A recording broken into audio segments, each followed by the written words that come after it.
The advice and opinions expressed by the host of Autism Live and her guests are meant solely as suggestion and should not be in any way construed as child-specific advice. The Center for Autism and Related Disorders advises working with a board-certified behavior analyst who has experience with autism before starting any intensive behavioral intervention. Any choices you make in determining your child's treatment are completely at your own discretion.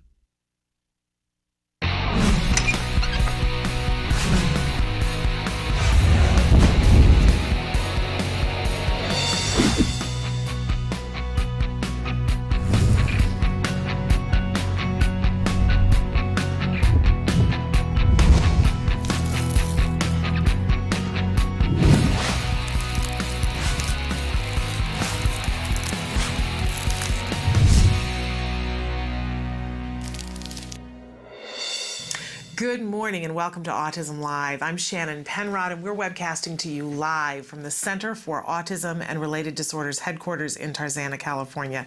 So thrilled to be here with you on this Tuesday in March. Every month we try to have an overriding theme for the show. And in this month, we're really going to be talking about what's new, what's hot, what's working in the field of autism. So this entire month is devoted to that. Happy March, where we're going to take on what's hot.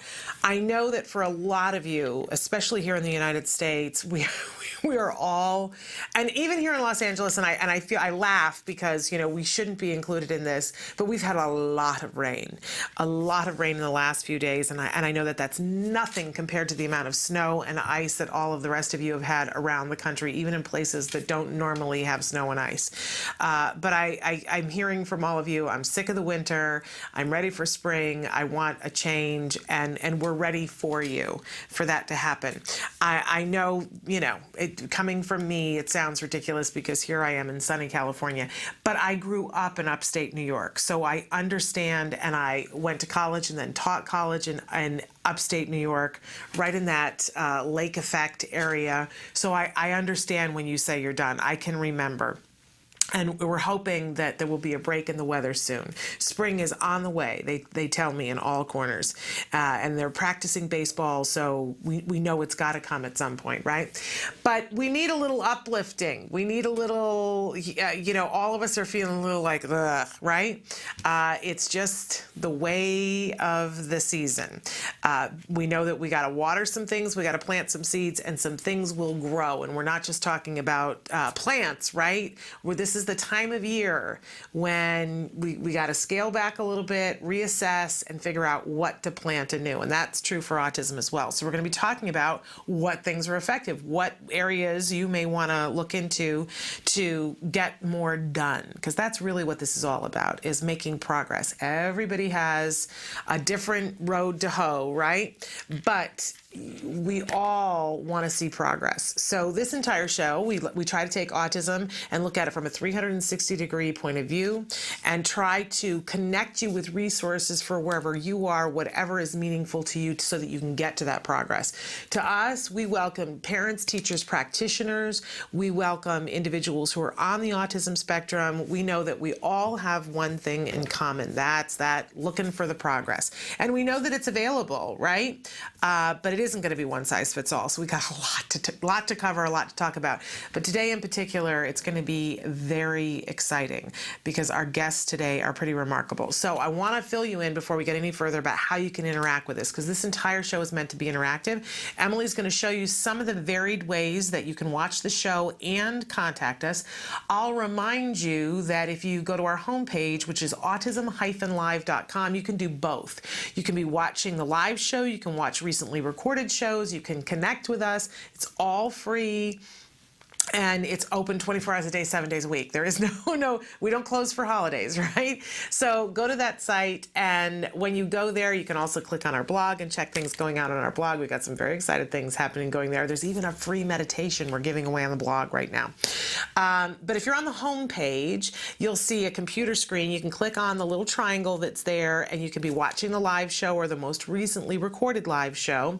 And to the side of that, there's a long, skinny white box. Put your cursor there and start typing, hit enter, and your question or comment will appear here on the screen. Now, you guys, you wrote in a lot over the weekend. It's a small novelette, and I'm slowly getting through it and picking questions for what we're going to say for Dr. Doreen tomorrow, what would be appropriate for our guests today.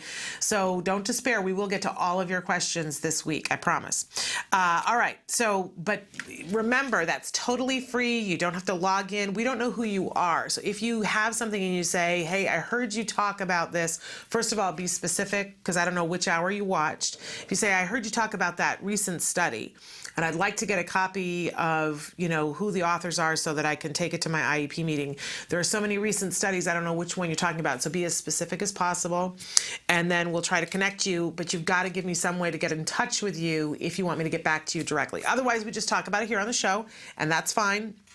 But if you want something specific, please let me know how to get in touch with you. I promise we won't share that with the people at home. We like to preserve your anonymity. All right. We also I remind you here at the start of the show that I am not an expert in autism. We will have tons of experts on the show throughout the week, but I won't be one of them. I'm a parent. That's why I'm here. My child was diagnosed with autism when he was 2.5. He is now 10.5, and he's doing remarkably because we had access to really good services.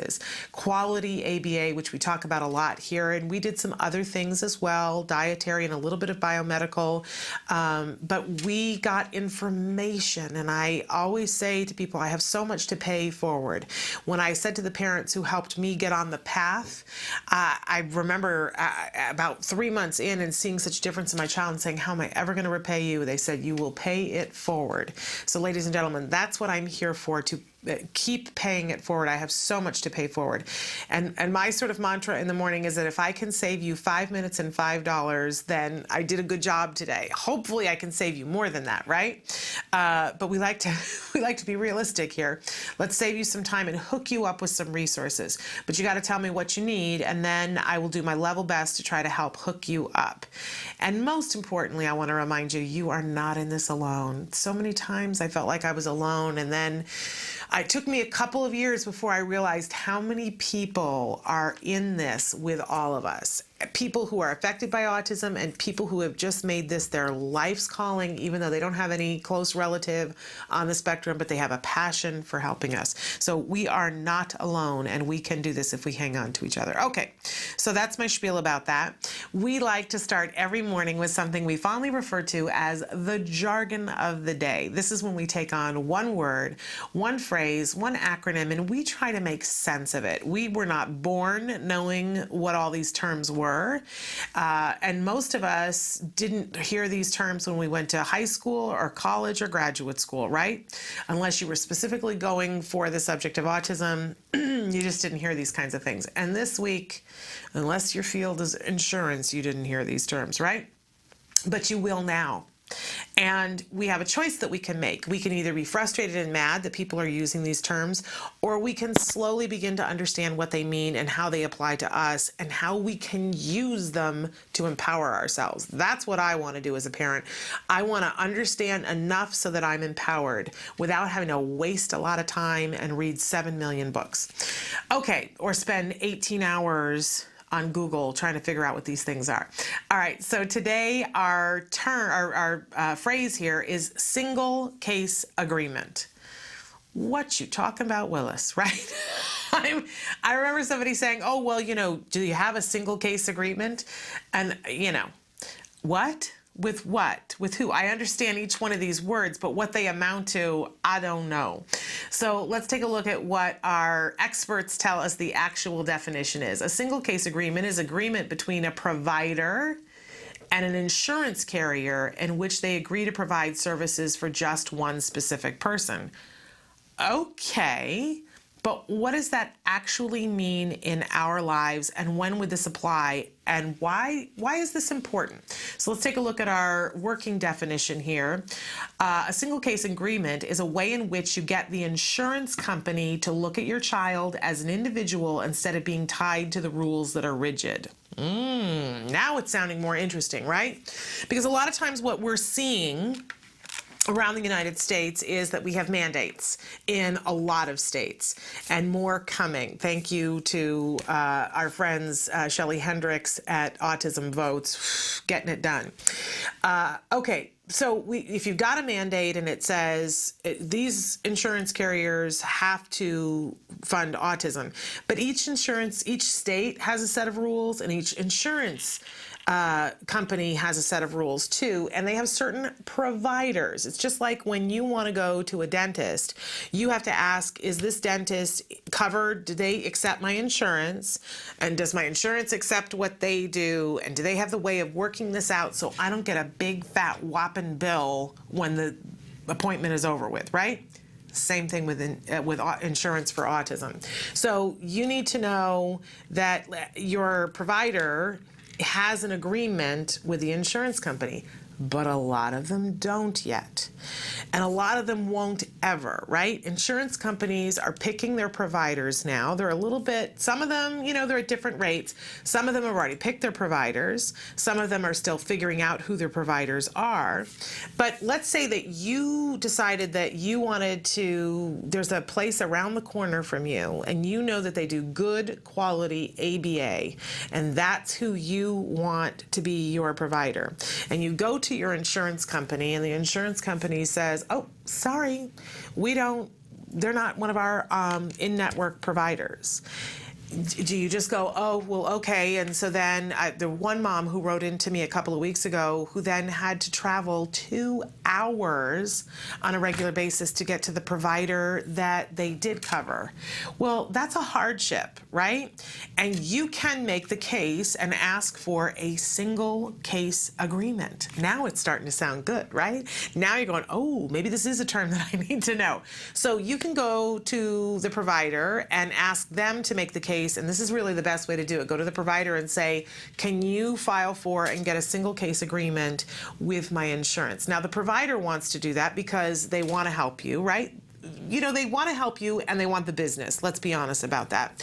But it also helps them because it gets them in with that insurance company, which is going to be good for them. So let them do the work. Go to the provider that you want. Ask them if they are, to find out if they are covered by your insurance. If they're not, though, ask them, can you get a single case agreement to be my provider? I really think that that's the best way to do. Lots of people are doing it. It's happening all over the place. That's what it's called, a single case agreement. It will take longer to start services. Let's just keep it real here.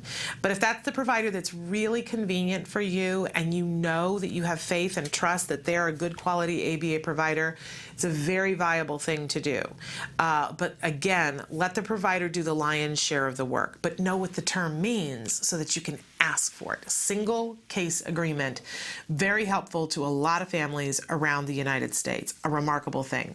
I know sometimes the jargon you go, oh, I don't want to know what that is. And then you find out, you go, oh, I really want to know what that is. All right, so we always start the day too with a question that we have for you guys. And we want to know today, especially today, have you been able to get more autism services paid for by insurance? Before the mandate took place, where you're in, whether the mandate was 2014 starting Affordable Care Act, or whether you got your mandate before, now that you have your mandate, are you able to get more services because you have them through insurance? There's a very big meeting that's happening today in California, and I'm actually going to give you more information about it later, where they're reviewing what the insurance reform the effect of it has been here in the state of California. A bunch of us, there was a survey, we were asked to write in and say how things were working for us, if it's helped us, if it's hindered us, and they're taking a look at all of that today. It's an amazing, amazing event. It's actually going to be televised later on today, and I'll give you that information later on. But I think it's great that they're actually taking a moment to step back and say, hey, is this working? We wanted it to do this. Is it doing this? And I want to know the same thing. Have you been able to get more autism services now that insurance is supposedly covering it for a lot of people? Or are you still in the same place that you were in, or has it made it worse? might as well ask the question, right? My hope is that you're getting more, but if you aren't, it's something we got to be talking about, right? Okay, so that's our question for the day. We always have a topic for the week, and I mentioned for the month, our topic is what's hot, what's new, what's working in the field of autism. And so today we're talking about advances in autism, but specifically all this week we're going to be looking at insurance, advancements in getting it funded. How are we getting it funded? And we will talk about that a little bit today, but I really have some amazing guests who are going to be talking about some other things that have to do with advancements in autism. In just a few minutes, we're going to be joined by Alex Plank from wrongplanet.net, an amazing young gentleman. And then a little bit later this hour, we're going to have Daniel Wendler. And it says Michelle Haskell, but Michelle will not be with us. We're going to have Daniel Wendler. And Daniel is an amazing young man, again, on the autism spectrum, and he is a speaker. He also works in the field of technology, but you're really going to want to hear what he has to say about improving your social skills. In fact, he has a website called improveyoursocialskills.com. So we'll be talking with Daniel about that. He also has a TED Talk that we showed you on last Thursday. So that young man, if you happen to check in on the show on Thursday, we're going to be having him here with us via Skype live. And then a little bit later, towards the end of the show, we've got another young man who is also on the autism spectrum, and he is a poet. He's an advocate as well, working hard to obtain services for individuals who are on the autism spectrum, but he's writing some amazing poetry that I think you're going to find very interesting. So all of that, plus we're going to be talking about, we went on Saturday to a really remarkable event, the Mardi Gras for Autism, done by Fullerton Cares and one of our favorite people, Larry Hauser. So we're going to be talking about that. It was, I don't know how to even describe it. It was bizarre because it was an outdoor event and a Mardi Gras, with all the party in the street, right? And we would have California weather where it would be sunny for 5 minutes and then torrential downpour. So, but the spirit of all the people who was there was absolutely amazing. We're going to spend a little bit of time talking about that in the next hour, but we really want to do a big shout out to Fullerton Cares. I left that day and I said to my husband, why don't we live in Fullerton?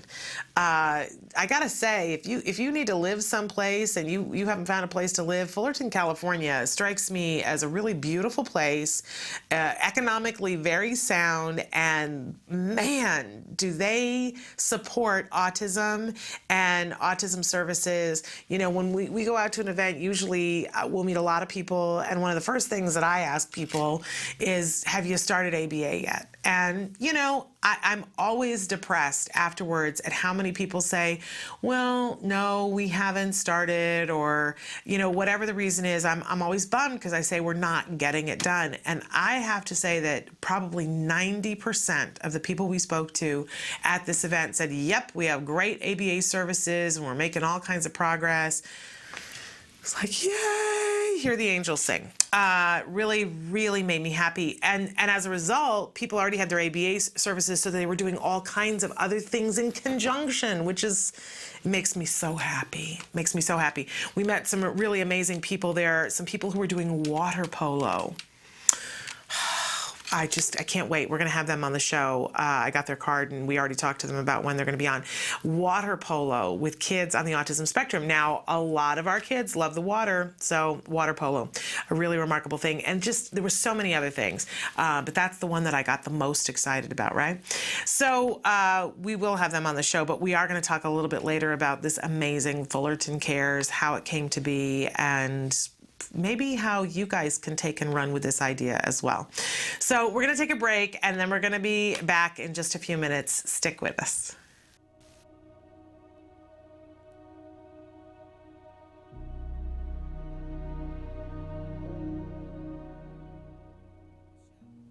Hello, activists. I've been sharing with you my 10 steps of empowerment for parents of children with autism. Now I'd like to share with you something that I read when my spirits get down from time to time. It's called Anyway. People are unreasonable, illogical, and self-centered. Love them anyway.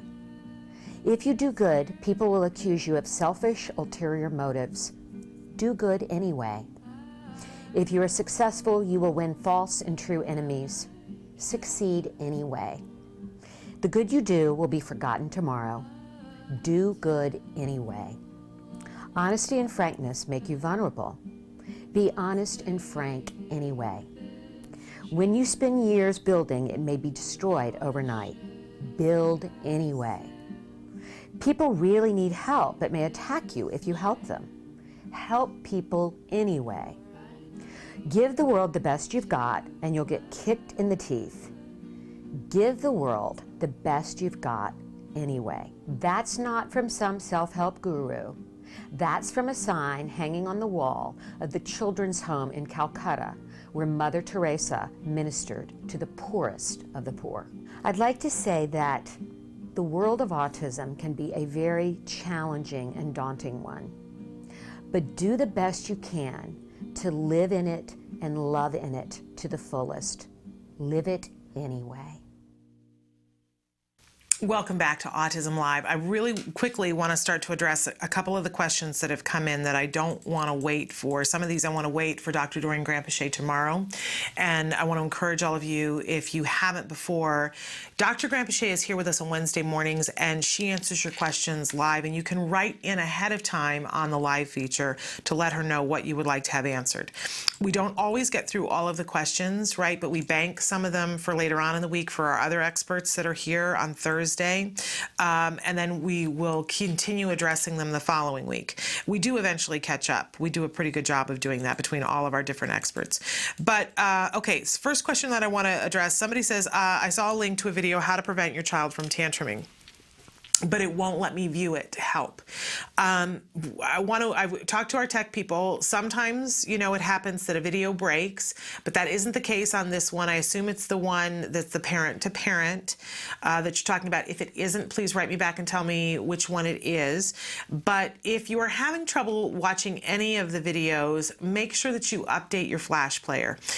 You know, that's speaking Greek to me, but that's what the tech people here have told me, that there is a way in which you can easily update your Flash player, and that in all likelihood, that's what you need to do. If that doesn't work, or you need help figuring out how to update the Flash player, please write to us on our Facebook page, and I will refer you. I will get somebody on the line with you who actually knows how to tell you how to do that. It will not be me. You know, I had trouble with my internet yesterday and was speaking to my internet provider about it, and she said 85 words in a row and that I did not understand. And I said, you might have well have said to me, put the first and put it in the second, and then you want to make sure you click the fa, right? I have no idea. Okay, then have some other questions here from some things that you guys wrote in. Somebody wrote, how to treat with autism kids. Now, I'm not entirely sure whether you mean how do you give them a treat or how do you treat autism. So if you can clarify for me, that would be awesome. I've got other things here that I'm going to save for Dr. Doreen really so much. Okay, so this next one that I want to address immediately. My wife is concerned about our baby who just turned 1. He doesn't seem to respond to his name, and I have noticed that too, although he does respond more to me than her. Is this something to be concerned about? Yes, it does. You know, there are lots of different ways that they are starting to evaluate kids. It used to be, when my son was diagnosed, that your pediatrician would ask your child a couple of quick questions at the age of 2, at their 2-year-old checkup, that would sort of screen for autism. And the things that they would ask at 2, they would ask, because they were looking to see if the child could point. So they would ask the child, where's the light? And if the child pointed, then they were like, okay. And they would ask the child a question and see if they would get eye contact. There were like a series of 6 questions.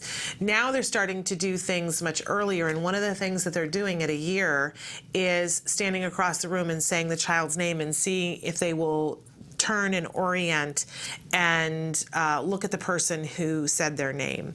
And if they don't, it's considered a warning sign. It doesn't by any means mean that that child has autism, right? It means, though, that something is not connecting in that moment, which is not necessarily something to get overly concerned about, but you can't let it go. That's the one thing that we know, because it could be that there's a hearing issue, right? And every day that you wait with a hearing issue, at 1 year old, your child is supposed to be, in the neurotypical developing world, is supposed to be a sponge that is taking in all of this information receptively and starting to process it expressively. And if the child doesn't have the receptive ability to hear the things taking in, they are going to be behind on building their language skills. And there are things that they can do for a 1 year old that's having difficulty hearing that can boost that receptive.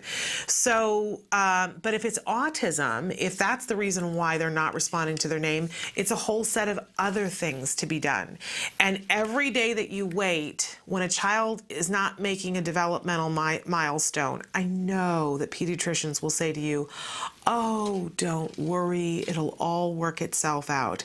And someday, I don't know what it's going to take, because the American Pediatric Association has already expressed to the pediatricians, you need to be vigilant and help parents to identify, because everyone knows there is nobody, there's so many things that are debated and people who believe this and don't believe that and whatever, but the one thing that nobody is debating, we all know for sure, that the earlier we catch autism, the better our results are likely to be, right? So we absolutely don't want to wait. I would encourage you to have your child's hearing tested immediately and to get your child screened for autism. Now, that may not be your pediatrician.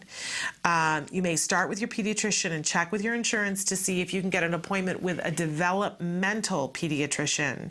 And if you're covered for that with your insurance, I would go that way first. If you go to the developmental pediatrician and you don't feel like your questions were answered, then it's time to ramp it up and maybe have your child assessed by an autism center. But a year is not too early to start to get on these things. And by the way, if you don't want to go that whole path for whatever reason, you don't have to. You really could go into skills and start looking at what some of the skill deficits are and some things to do to see if you can, on your own, work with this child to get them to hear. But I gotta say, I want you to rule out medical things first before you do that. Because if it is a hearing issue, all you're gonna do is frustrate yourself and frustrate your child.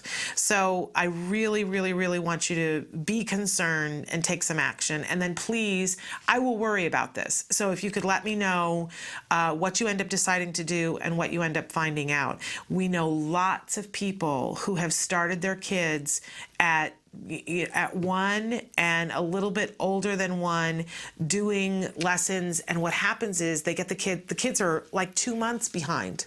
Because how far behind can you be if you're a year old? The maximum you can be is a year behind. And it sounds like your child has some skills, so they're definitely not a year behind. And if you can get them caught up for the stuff that they're a month behind, then you don't have to worry, right? But if you have wait till they're 2 and you have a whole year to catch up, it's a different ball game. It just is. So don't wait. All right, we are going to take a break, and then we're going to come back with Alex Plank from wrongplanet.net. Stick with us.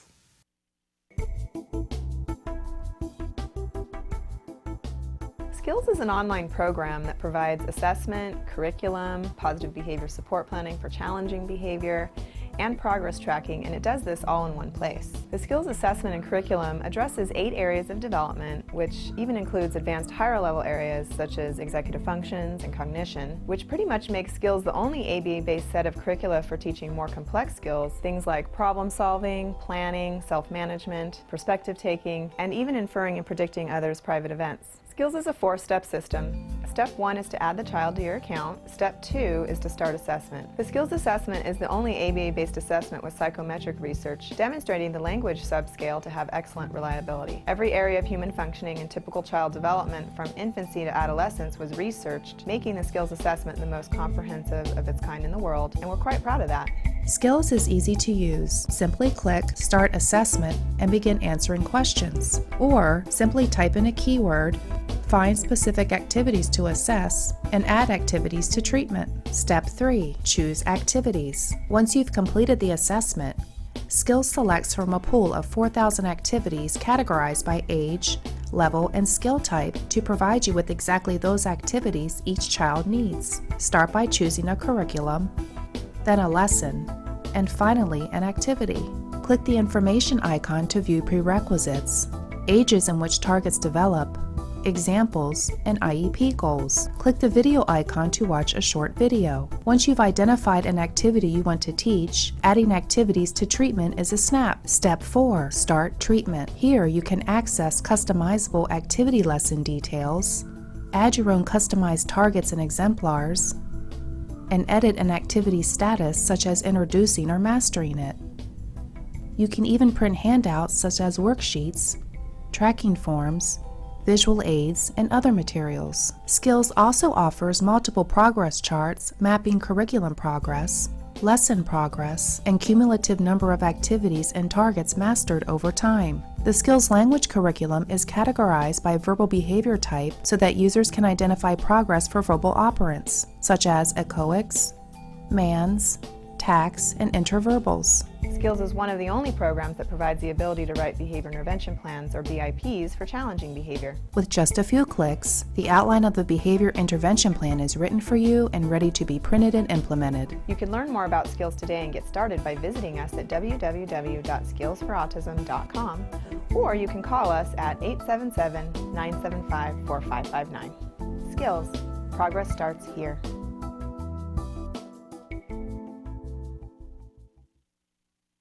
Welcome back. Our very special guest, I totally lost track of what I was saying. Our very special guest here in the studio is Alex Plank from wrongplanet.net. Welcome back to the show. Thanks for having me back. We love having you here on Tuesdays. It's a wonderful. Well, I love coming. Well, and we have a whole array of guests today that are individuals who are on the autism spectrum, and so you're heading us off with that today.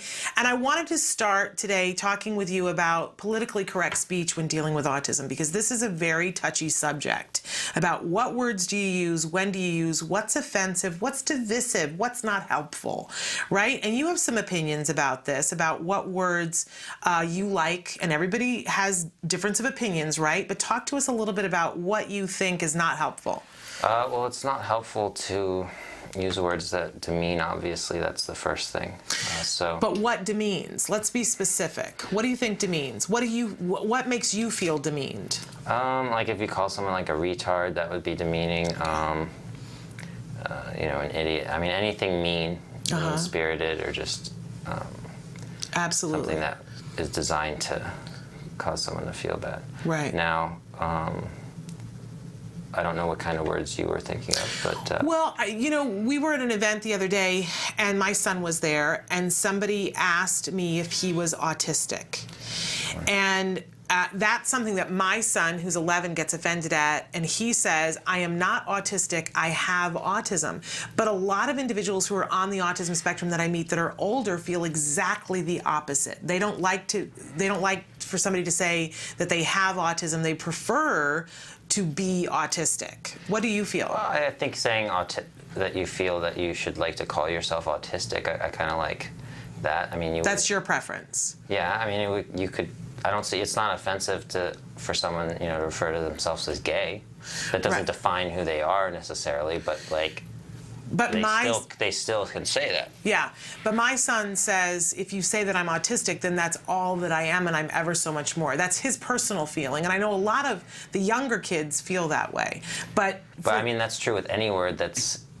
I mean, you could say that if you call him smart, then someone could say that, oh, now you're saying that's all that I am. Right. Instead of that, you should say I have smartness. He'd be okay with that, by the way. Yeah, wouldn't he? Okay, so there you go. So, I mean, he's not defined by just because of the tense of the the adjective. But for you, you would prefer that somebody says that you're autistic. Adverb. You're doing that. It's an adjective, right? Like you're autistic. Yeah. It's very autistic. Yeah. So like, that's an adjective to describe someone, right? Yeah. So And that's what you would prefer. Now, I know Temple refers to herself as an autistic. Do you ever refer to her that way? Well, it depends on the sentence that you're saying. Okay. You could say, you would have to say it if in certain situations. There aren't many circumstances probably that come up in your life, well, I mean, but when you do talk about it, what do you say? An autistic person, you have to use an. Yeah, I don't ever. I say that they're on the autism spectrum. Well, you could say that. I mean, I don't really So that's care. politically correct for you, because that works for my son as well. Well, the thing about politically correctness is that, you know... It's individual, right? Well, no, it's just that the minute you come up with another term that means the same thing that the politically incorrect term is that you're replacing, the minute you come up with that new word, it means the exact same thing. It's language. It evokes like a meaning. So, yeah, like, but people get offended. But I'm just saying that eventually people will get offended at one thing, and then another, they'll come up with a new word, and then that word will become offensive. And so I think that political correctness is a whole lot of ridiculousness at a lot of times. Yeah. You know? But you will admit that you have been offended before at things that people have said. No, I haven't been offended when someone said that I'm a person with autism or autistic. But when somebody says the war against autism, or the battle against autism, or we're trying to defeat autism, or I'm trying to think what was on the posters in Seattle where they said, in our lifetime, let's wipe out diabetes, AIDS, and autism. And that, I know a lot of people were offended if you're trying to wipe out autism. Yeah, but that's not words. That's not just the word choice. That's a whole meaning of what they're saying. The meaning is offensive there, not the actual words. And explain for our viewers why that's offensive to you. Why just offensive to think that you would want to wipe, autism off the map, like people with autism off the map. I mean, obviously, if you had some poster that said we want to wipe out all the, debilitate or all the problems that people have, when they have autism, or all the issues that come with it. See, and for me, I think if there was a poster that said we want to wipe out cerebral palsy in our lifetime, that would not suggest to me that we were wiping out all the people who had cerebral palsy, right? But we were wiping out the aspects of it that made it disabling. Yes, exactly. And yet, that's what I thought that the poster meant when it said, let's wipe out autism. But a lot of people with autism... is a spectrum of traits that are both positive and negative. Some things can affect you positively and negatively. Yes. So, and it's a spectrum. So what are you wiping out? Like, which part of the spectrum? Well, and I've Anyone who has a trait of autism or anything? Since that poster, I try to be specific and say, let's battle the disabling aspects of autism. But I think that still gets me into trouble sometimes, too. Well, I mean, even the disabling aspects could be argued are important for society. Like, I mean, if you're the kind of person that is not very social, that could be argued that it's disabling, but at the same time, it might allow you to spend all your time working on something that would benefit society. Right? So let me ask you this. Do you think that autism is a disorder? Because it's listed as a disorder in the DSM-5. Yeah, of course. So if it's a disorder, then, but you want to make the argument, or do you? I don't want to put words in your mouth. That there are aspects of it though that aren't a disorder. No, well, the aspects of it, the whole thing is something that is related to the way that people with autism fit into society. Yeah. So, I mean, if you took away society, it might not be as big of an issue. I mean, if you took away the way that the world works is sort of part of it. So, yes. But it's not a disorder that affects the functioning of your body in a way that negatively benefits you personally. It really affects the way others relate to you, and then consequently how people relate to you affects you personally. But so it kind of depends on, it's in the eye of the beholder then. Yeah, I just think that if you think about it in the way that diabetes causes your lifespan to be shorter. Yeah. Autism makes your social skills less good, maybe, or makes them less effective, and makes people around you not relate to you as well. But I mean, if you're talking with other people with autism or something, or you're talking to people who do speak the same language as you, you're not as severely impacted. Right. You know what I mean? Like, absolutely, and that goes back to that spectrum that we were talking about. We should take a break, but we'll come back and talk a little bit more about this before we have a guest who's going to be with us talking about how to improve those social skills. So stick with us.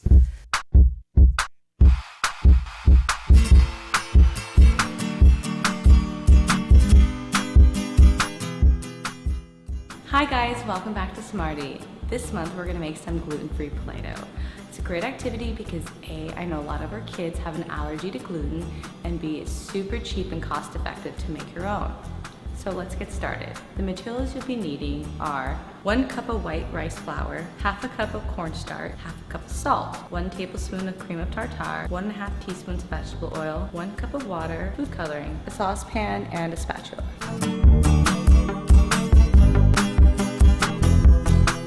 So as you guys can see, I'm in my kitchen because I'm going to be using the stovetop to make the Play-Doh. First what I'm going to do is I'm going to take my pot and fill it up with all the dry ingredients, okay?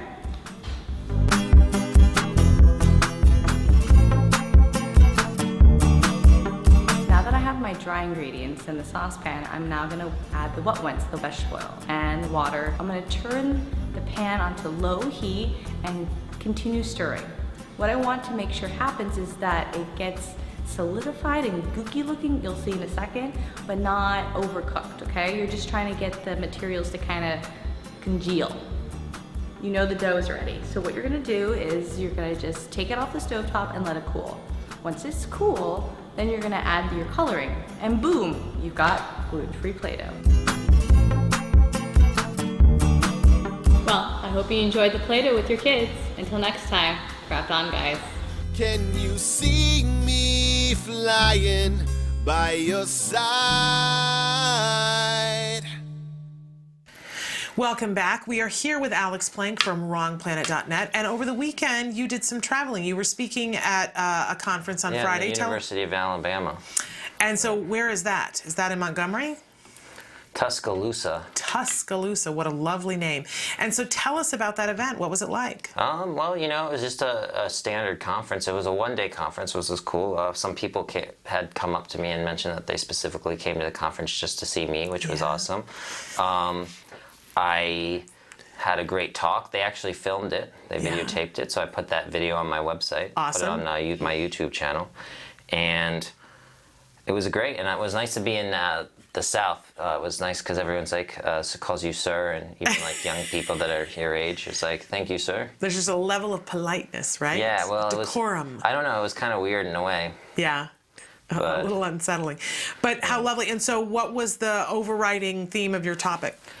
Just my life. Wrong Planet talked about the bridge as a consultant on the show, and that. And at the end, I got a question from one of the audience members that said, "So when did you first become a comedian, and like how do you use humor to like in your life and like And did you say not really doing I didn't know stand-up? I was trying to be funny. Well, I guess they thought I was doing stand-up, and I was some stand-up comedian that just came in to talk to them, which I guess was good because usually these conferences are incredibly boring, and you just want to shoot yourself because they're so boring, and people leave. Yeah, but you were a live wire. They thought it was a stand-up act. Yeah, well, they said they saved me to last so that people wouldn't leave. I don't know if that's true or not, but I imagine that it is. And people should know that you are available to speak. You speak all over the world at this point, and I do. I speak all over the world, anywhere you want. Where would people contact you if they want to book you to speak? On my website, alexplank.com. I didn't know that there was an alexplank.com. I knew about wrongplanet.net. If you type Alex Plank into Google, it's the first thing that pops up. So. Well, all right. I guess I always looked at you on wrongplanet.net. So well, there's a link to like contact me on Wrong Planet that goes to alexplank.com. So they can also contact you that way to have you speak at an event. Really, really incredible. I'm sure that you've got a lot of things coming up, especially in April, and you'll keep us posted. 2 in the first week of April in New York City and Long Island, and more to come. Okay. Something else in Los Angeles on the 24th. I'm speaking on a panel Okay, of March, 24th of March? This okay. month, yeah. So keep us posted because I think people would like to be able to see you. And you're going to be going to the Los Angeles Walk, aren't you? Yeah, when is that? It's in April, but it's like the 20-something of April. I'll have to look it up and see. But I'm sure you'll be there as well. All right, really remarkable opportunities to see Alex Plank speak. And so I just want to finish up what we were talking about before about politically correct speech, just to clarify. So we're never going to get it exactly right. Because as you said, it's going to change over time. But for this moment in time, I think people want to know. I certainly never mean to or set out to offend somebody. And I think people want to know, what are some safe things that I can say? If you're asking somebody if they're on the autism spectrum, how do people talk to you, and what do you say when you say, I know there aren't many opportunities that you go out and say, by the way, I'm on the spectrum, but what do you say when you use the words? Well, I prefer to be called autistic, I guess. So you say to people, I am autistic? Or someone with Asperger's. I really don't care, actually, now at this point. It really doesn't bother me. I just don't like really talk about it that much with most people. Yeah. I mean, it doesn't. I mean, I feel like the only way it would define you is if you let it define you, and if you even have an issue. Yeah. With it. But then you also have access to a great deal of adults who are on the autism spectrum, and they talk about these things on wrongplanet.net. And what's the feeling you get from everybody that you talk to about what words would they like to use, and what words would they really appreciate if people didn't use? What words would they like to? Yeah, it really depends on the person, but I'd say autistic would be better, maybe. Okay.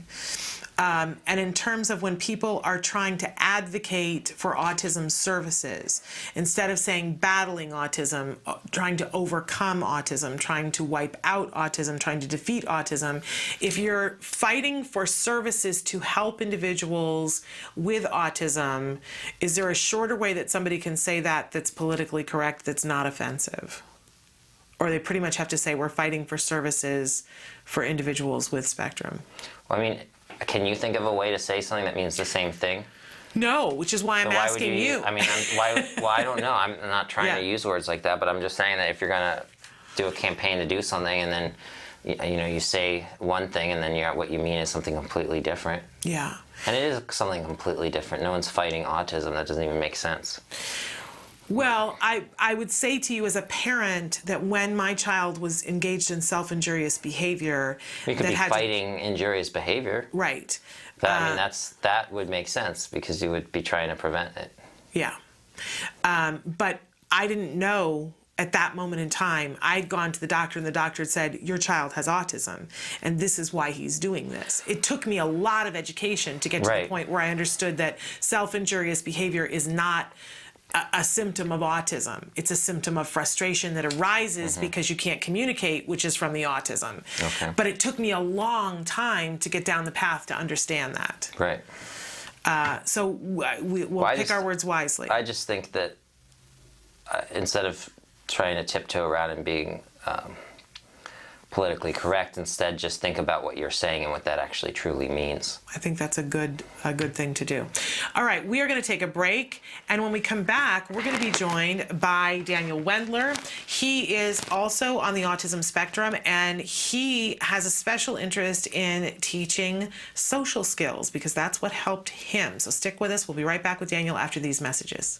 Hi, welcome to Camp Discovery, a free-to-play suite of fun, interactive learning games for kids 2 and up, designed by experts in autism. Camp Discovery will open your early learner to a world of new skills, shapes, numbers, colors, locations, emotions, and more. Let's get started. Please choose a level. Objects. First, Camp Discovery's Intelligent Preference Assessment determines your child's preferred reward for choosing correctly. Okay, got it. Let's play. Camp Discovery creates a motivating learning environment for your child by minimizing incorrect responses and maximizing successful ones. Find the shoes. Respond correctly and your child is rewarded with their favorite animations. You did it. Respond incorrectly and our unique prompting system guides your child to the correct answer by making it the largest choice. That's not it. Try again. Way to go. Continue to answer correctly and the size gradually reduces until the child makes the correct choice independently. You win. Success! Rewards motivate learning. Complete a round and your child is rewarded with a fun mini-game. Track your child's progress with easy-to-read graphs. Multiple settings options allow you to customize Camp Discovery to your child's unique needs. All this in one single app, the Camp Discovery app, available for free on iTunes, Google Play, and Amazon Store. Welcome back to Autism Live. I'm here live in the studio with Alex Plank from WrongPlanet.net. But right now, via Skype, we are joined by Daniel Wendler. And he is a young man who is a very wonderful speaker. You saw his TED Talk on our show on Thursday. And he is also behind the person who created the site, ImproveYourSocialSkills.com. So Daniel, welcome to Autism Live. Thank you. It's exciting to be here. We're thrilled to have you. Please tell our audience a little bit about your journey, when you were diagnosed with autism, and how you came to create the site ImproveYourSocialSkills.com. Yeah, so growing up, I was just incredibly awkward. I struggled socially in all sorts of ways. I felt in a lot of ways like going to school was like going to a battleground where everybody else was on the other army. I just didn't know how to interact with people. I didn't know how to make friends. I didn't know how to diffuse bullies. I didn't know how to do all of it. And so I just really, really struggled with any time that I had to interact with another person, which is most of the time. My parents are wonderful parents. They were very supportive of me and eventually realized that there was something a little bit different about me. So when I was 13, right before starting high school, they took me to a psychologist that specialized in Asperger's syndrome, and she diagnosed me with Asperger's. I didn't really know that that's what was being tested. I thought it was an intelligence test, and I was like, I hope I'm doing a good job. But she came back with a diagnosis, and that was a huge life-changing moment for me, because up to that point, I didn't understand why I was struggling. Like, I knew that I would have meltdowns in restaurants when the noise around me would get too much, but I didn't have the language to say, oh, I'm having a sensory overload. I need to get to a calmer place. I knew that I was not able to interact with people well, but I didn't have the language to understand, oh, I'm missing their social cues. I need to work harder to learn their social cues. And so this was a really life-changing event for me in a very positive way. I remember most significantly that my psychologist gave me a list of social skills that people with Asperger's lack. And I took that as my to-do list.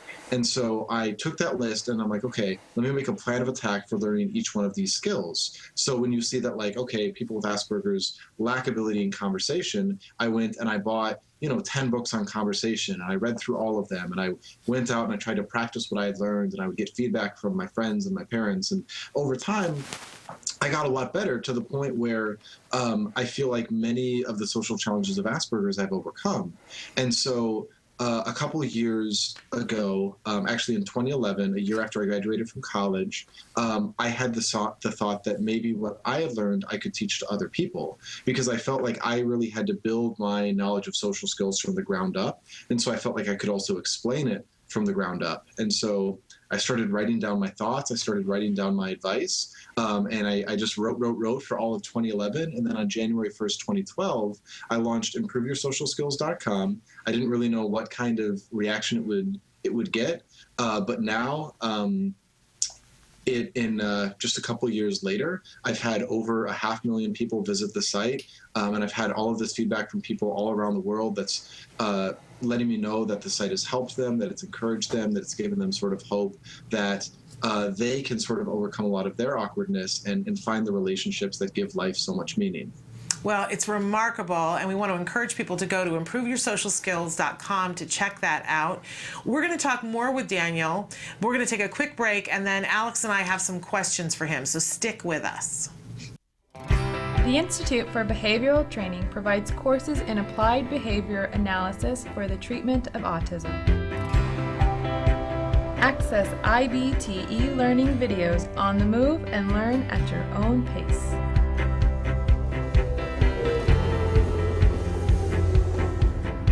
I'm going to talk a little bit about intensity. IBT e-learning makes any location your classroom on the go. So our objectives for today are to really learn what is autism and how is it diagnosed. Get professional guidance with IBT face-to-face training. IBT face-to-face training courses prepare you to effectively implement ABA-based interventions. Choose between small group and one-to-one instruction. Earn BCBA supervision hours via one-to-one video conferencing. So I had a chance to review your BIP today. You know what? It looked really good. You did a good job with it. IBT continuing education courses. Earn credit through webinars, conferences, article reviews, and e-learning videos. You can learn more at ibehavioraltraining.com. IBT, 360 degrees of ABA training. Welcome back to Autism Live. I'm here with Alex Plank, and we have joining us via Skype, we have Daniel Wendler. We're talking about social skills, and Alex and I have some questions for Daniel. So, Daniel, what is the question that you get asked most frequently, and also what do you personally have the most trouble with in social skills? Mm-hmm. Honestly, the most common question that I get, both from people on the autistic spectrum and neurotypicals, is how do you make conversation? There's a lot of people that have sort of mastered the basics in the sense that they know not to interrupt. They know to ask questions and things like that, but they really struggle to make conversation that's fun and that keeps flowing, that feels good to anybody involved. And so I get a lot of questions about how do you have meaningful conversation where you actually connect with people. And for me, I feel like the thing that I still struggle with the most at this point is really sort of confidence and vulnerability. I think that because I had such a long time where I really struggled socially, it's hard for me still to relax in social situations sometimes. It's hard for me to sort of believe that the people around me are my friends and they accept me and they don't mind if I'm a little bit awkward or even a lot bit awkward. And so I sort of have to work now to kind of just relax and to let myself be very present in the moment and to sort of stop working so hard and just trust that the people around me care about me and don't need me to be socially perfect all the time. I think that's really good advice. So Daniel, talk to us a little bit about how old were you when you actually got the diagnosis? Mm-hmm. So I was 13 when I first got the diagnosis, right before starting high school. And did your parents, it sounds like from day one, your parents were full disclosure with you and told you that you had this diagnosis. Have you talked to your parents at all about, was there a moment when they were trying to decide whether or not to tell you? I don't, they did not let me know anything until I had actually been diagnosed. So when I went to get my test, I just thought that I was going to a psychologist to get some kind of test. I think I assumed it was an intelligence test or something like that. Yeah. But then when the psychologist did diagnose me, they were very forthcoming with that. And I don't think that they really doubted it. I think that they didn't want to give me a false sense if it turns out that that wasn't the case. Right. But I think that they wanted me to be able to understand myself. And they wanted me, they wanted to have some common language to be able to I think that a big part of their goal was overcoming a lot of the challenges. And so they wanted me to be aware of the challenges and have the language to talk about them so we could work together to overcome them. When you found out about the diagnosis, what was your first reaction? Were you ashamed of it? Were you glad to know about your differences? What was your feelings there? Honestly, I feel like it was two things. I feel like one was really curiosity. It was sort of the sense of like, oh, like this explains so much about me. I want to like know all there is to know about it. And so I want to like, I think that I remember the psychologist giving me this big like packet of like everything about Asperger's. And I like the same day I got it, I was reading through the whole thing. I felt like I had been given this window into a big mystery about myself. And so I wanted to understand that fully.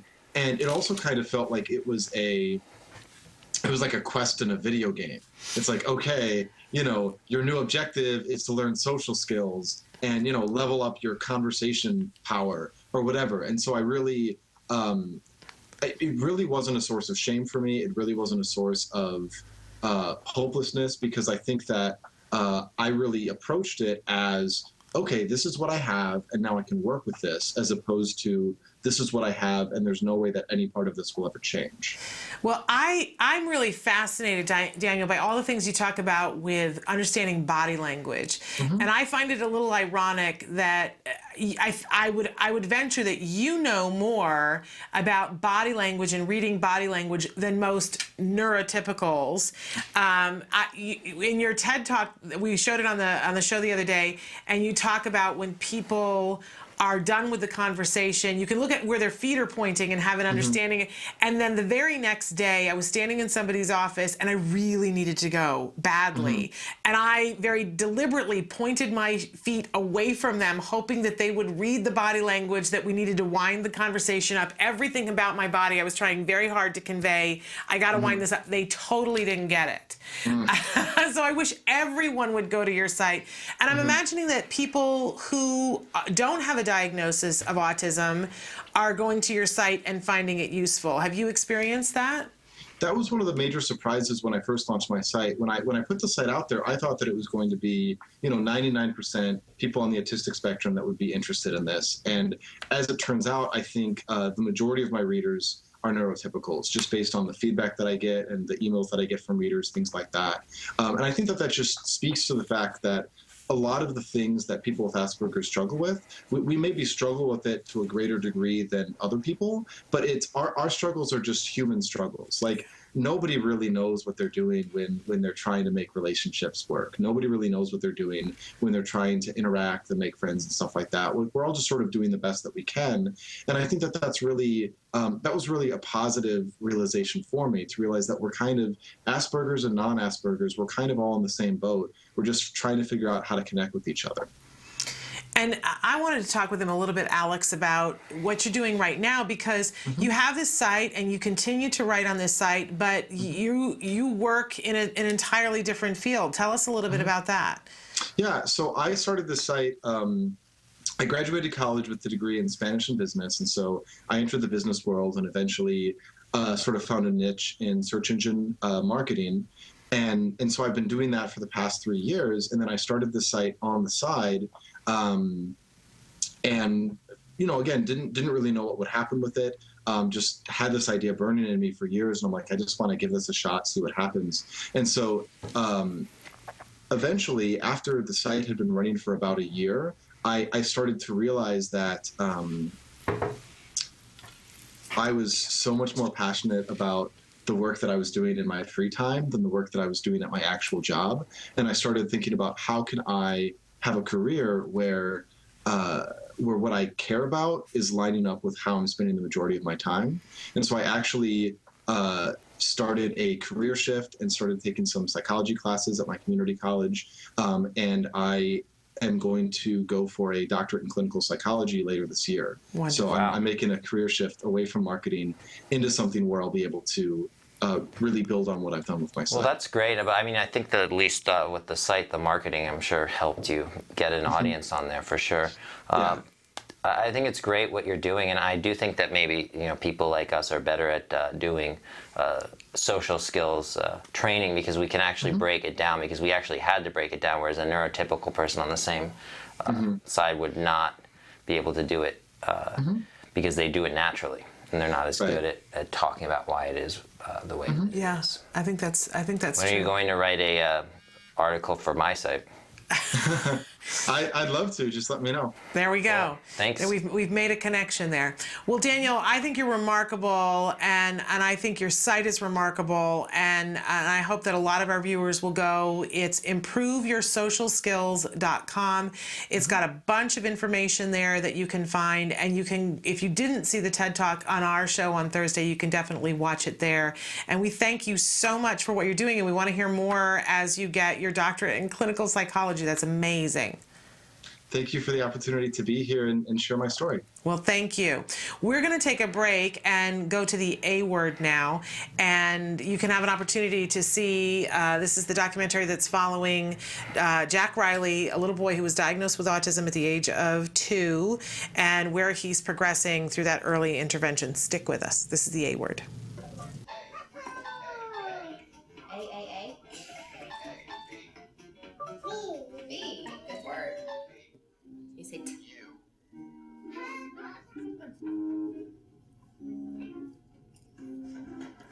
There's Miss Jessica.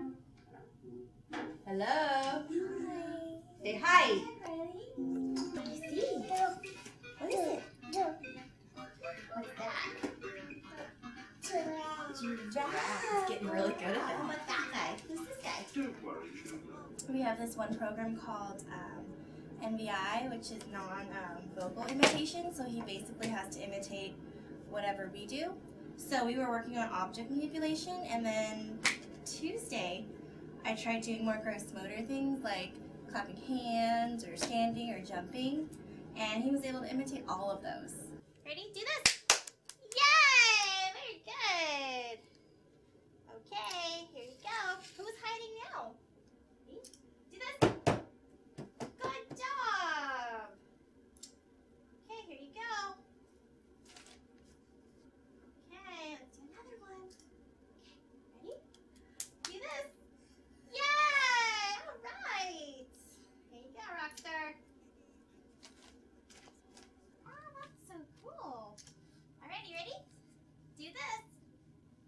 Good job. Very good. So that was actually a fine motor action with a touch nose. Oh, yeah. How did that happen? You want more? You want more of this? More? Okay. Good asking. We'll do a couple more actions, okay? Do this. Good job. Do this. Good job. Do this. Good try. Over here.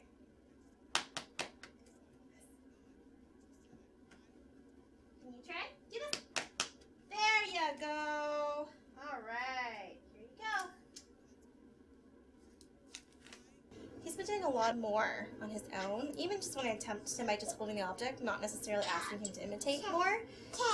Cat, that's right. He does do it on his own now, which is really cool.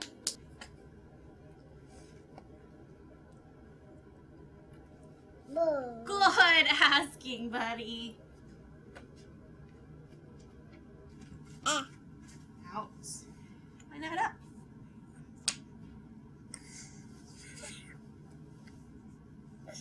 That one's up. Oh, there you go. See? How many up do you want to go? Touch the block. God, what is it? Block. Good job. Sorry, I'm just curious. This is cool. Okay. I'm interested too. Touch shoes. Where's the shoes? That's a good try. Okay. Let's see. You touch crab. Where's the crab? Can you touch it with your finger though? Thank you. Did you see that? What is it? Crab. See, crab. That was so funny. I didn't specify, huh? Touch block. Good job. What is it? What is this? Block. This is his receptive labels, so what I just did basically. And our supervisor had written down things that's in his environment that he might not know or that he might know the labels to, or if he's just seen it or heard the label for it, not necessarily know how to say it per se. And I just went through block, guitar, bear, plane, cat with him, and so he actually knows all of them. So I'm actually going to go through his environment just to see other things like shoes. He actually knew almost everything on here except fork, I think. Yeah. So that's actually really impressive. You amaze me every day, kiddo. We're taking a walk. We just finished dinner, getting ready to go to bed. But part of our after dinner tradition suddenly has been to take a walk. Make sure. Say, come on, Mama. Come on, Mama. Right, Jack? And then we say, stop. Go. Go. Go. Go.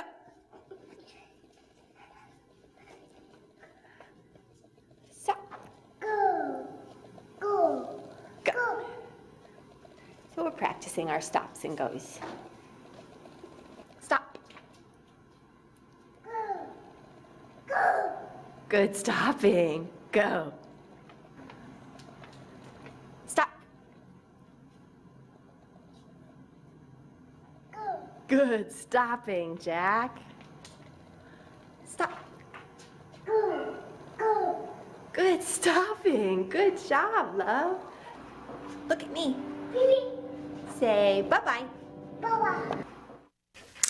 Love that little boy. He is so cute. A couple of things business-wise before I start talking about the A word. Emily is going to put the website improveyoursocialskills.com up on Facebook. Somebody wrote in and asked if Emily would please do that, and she will do that for you, absolutely. And then you just were watching the A word, and I want to encourage you to go to their YouTube site and take a look at all the videos that are there. You can learn so much from taking a look at it. And of course, in this episode, we're looking at trying to begin the process of not having him elope, right? It's a lengthy process, and we know that it's not something that we take lightly because our kids run. We just went through the last year of so many children who have eloped and been found dead, including Avante Aquendo, right? And we know that this is a very real issue, that statistically more than 50% of our kids will elope.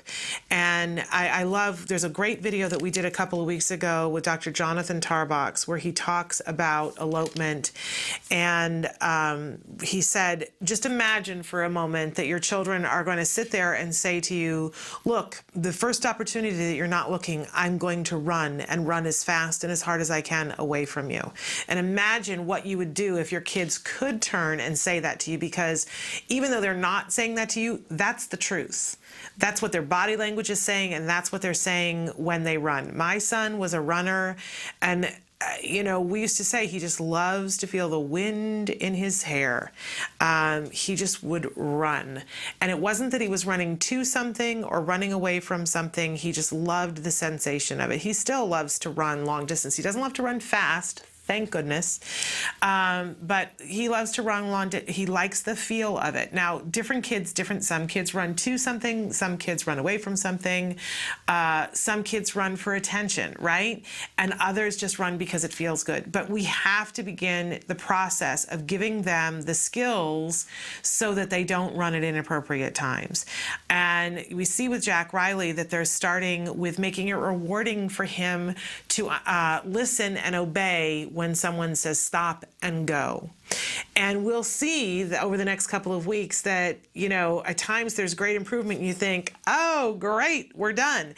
You're not. You're just, it takes years. You just got to sign up for the long haul on this one, because we talked last week about mastery. At what point do we consider this mastery? When it's something that's involving safety, we don't consider it mastered until the person has demonstrated 100% of the time in 100% of circumstances with 100% of people. And even then, I like to be extra super cautious.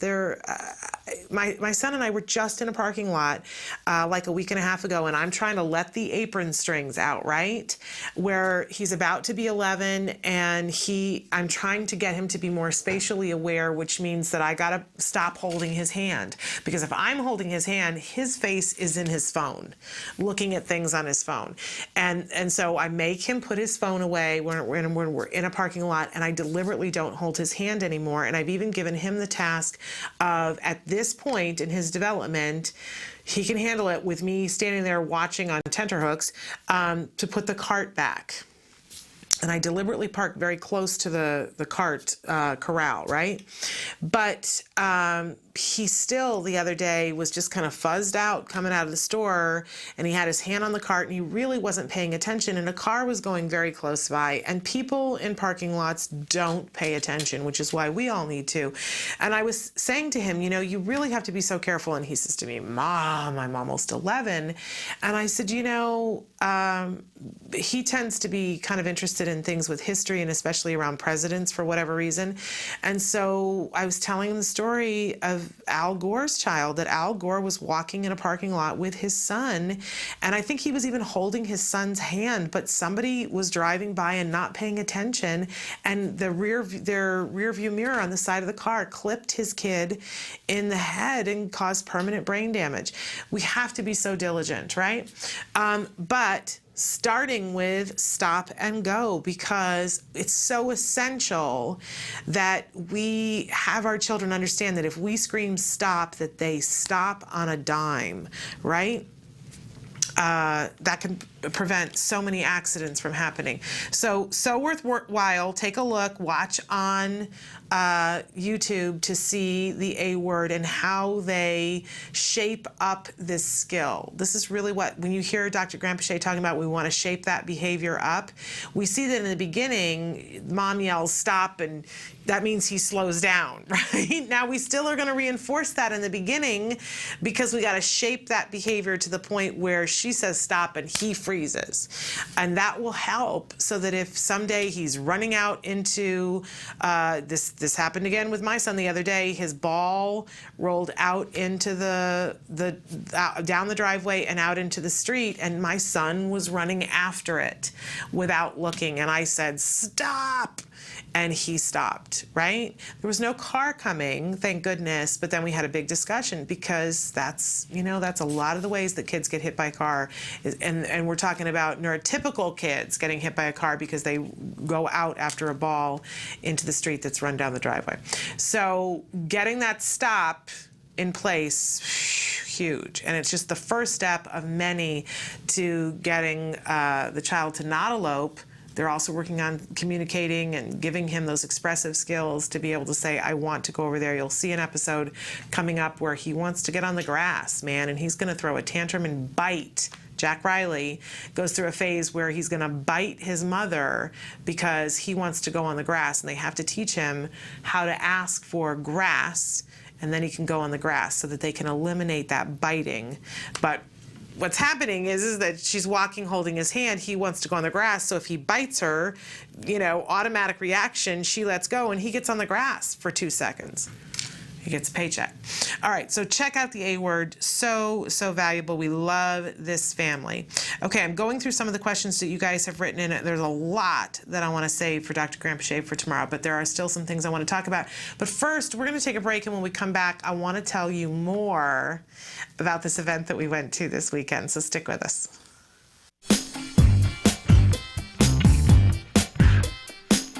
Hi, I'm Ryan with Autism Research Group. We study ways to improve the lives of kids with autism. One of those ways is teaching safety skills, such as what to do if they get lost. We hit the streets to find out if anybody knows the correct answer on how to teach a kid what to do if they get lost.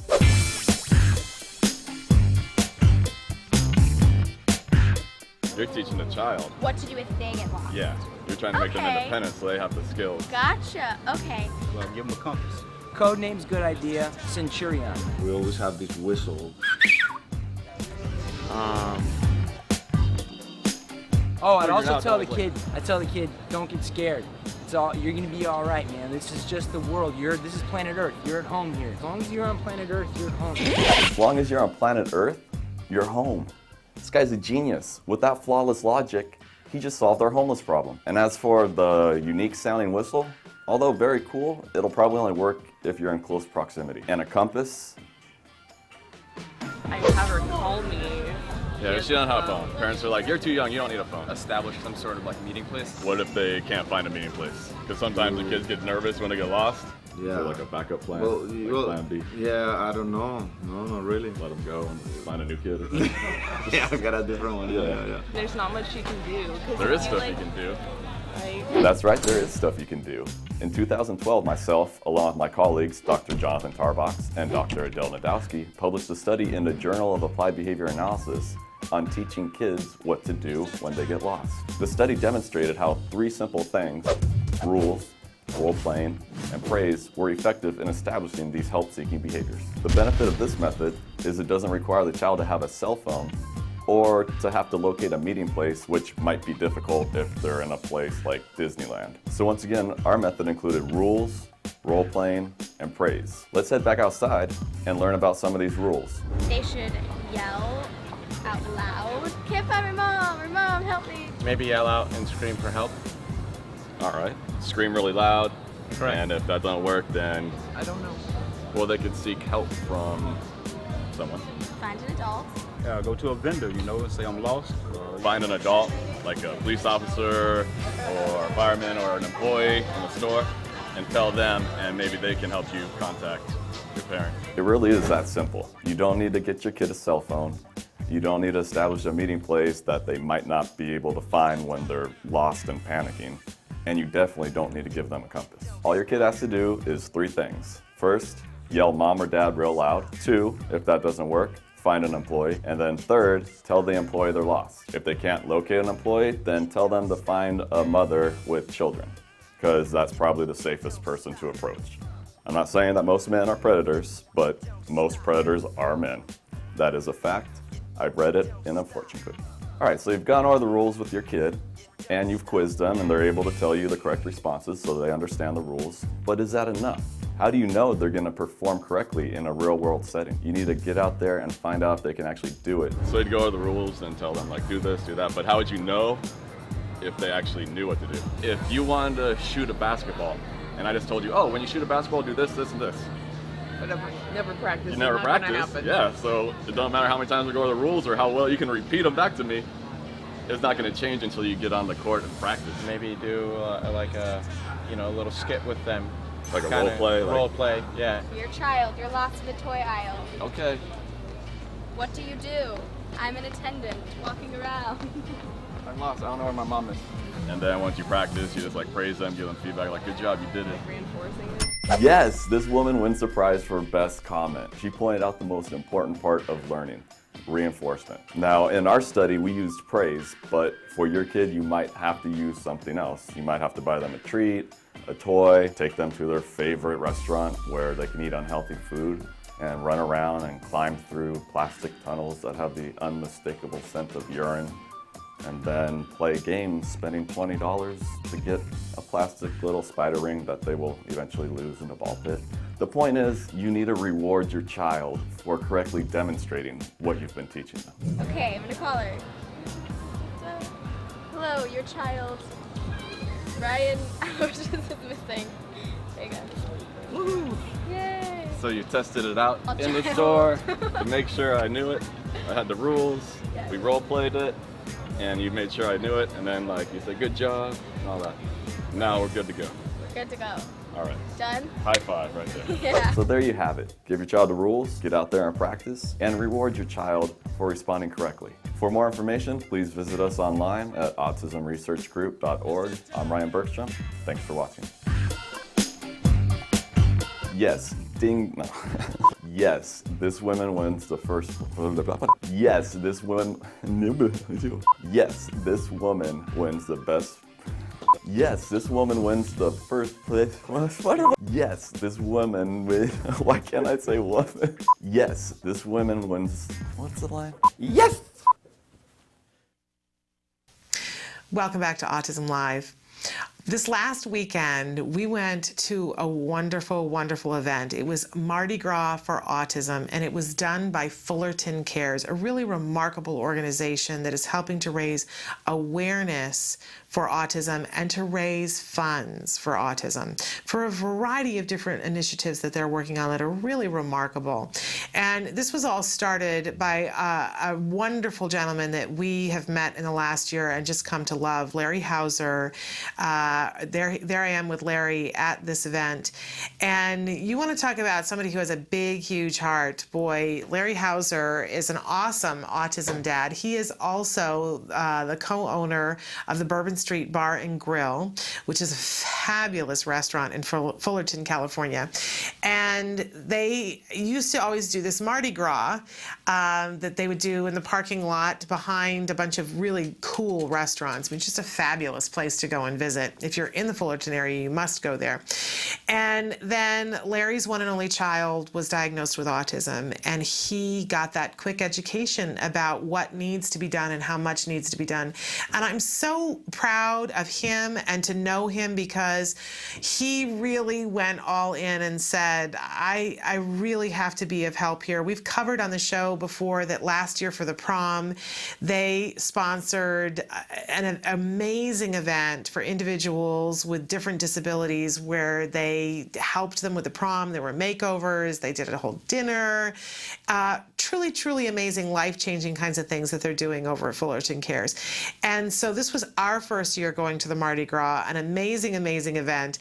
Now, we were having torrential downpour, and I was skeptical about, are people actually going to come out in the rain? But we came out in the rain. Autism Live was there in force, and we got a lot of interesting people on camera. We'll be coming to that next month. We're going to be showing you some of the things that we did there with the camera. But I just wanted to take a second to talk about the amazing heart of the people who were at this event. First of all, you know, and I don't get to go to every autism event, but I get to go to a fair amount of them. And I have never been at an autism event that demonstrated more diversity than this particular event. I tell you, I just was so excited by the fact that it was a rainbow. It was an absolute rainbow of different ethnicities, of people of every single color of skin and eye color that you can imagine. It just looked like the rainbow. And there were people who were honestly, first of all, I would say to you that a huge amount of the people who were there did not have autism in their family, but they came to support. This is why I say, if you need to move someplace, I'm looking at Fullerton. Fullerton is an amazing, autism-friendly, autism-forward thinking place to be. There were so many people who were there who said, I'm just here to support. I am just here to support because this is important to me. It does not directly affect my family, but I've come down here to be a part of this. And they brought their kids. I just was very amazed by that. But on top of that, then the vast majority of the families that I met said, oh yeah, no, we're doing good ABA therapy, and now we're also doing this, and they could list off all the different activities that they were participating in. It really lifted my spirit so much. At the very end of the event, they were taking down the tables, and a very well-dressed couple who were you know, my age-ish, were coming out of one of the restaurants, and they were kind of running through the rain, and they ducked under the tents, and they said, hey, did you guys have a good event? And I said, yes, we had a wonderful event. And they said, what was it for? And I said, it was the Mardi Gras for autism. Oh, we saw signs for that. Oh, wonderful. And the woman said, oh, so sad. Autism is so sad. And I said, oh, no, not at all. Not at all. I wished you'd been here to see how not sad autism is. And she said, really? And we stood and talked for like 5-10 minutes because she had a friend who has an adult child on the spectrum, and I was able to talk to her for 10 minutes and say that autism of, oh, how sad, that day has passed, but we need your kind of help. And it just really lifted me up. I really, because it was the one and only person that I met all day who didn't know that autism is not something that's oh so sad. So we really want to do a shout out to Larry Hauser, to Fullerton Cares, and to everybody in Fullerton and parts beyond that came to this amazing event, braved the weather, and had a good time anyway. Truly wonderful. And we hope that Fullerton Cares and Larry Hauser keep up the good work. And if you're in Fullerton, make sure you go to that Bourbon Street Bar and Grill. Fabulous restaurant. We'll be right back after these messages.